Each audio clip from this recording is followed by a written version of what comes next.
everyone! Today, I'll show you how to resize your infographic in Canva while keeping your design intact. Open your infographic project. Click the Resize button in the top left corner. Select Custom Size and enter your desired dimension.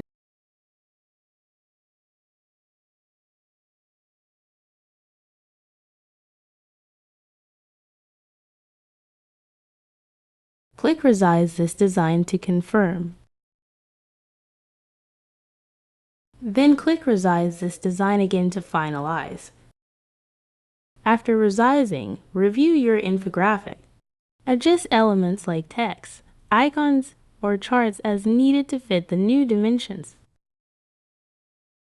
Drag and resize components to maintain balance and readability.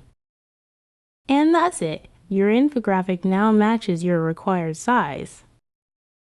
If this helped, leave a thumbs up and subscribe for more Canva tips. Happy designing!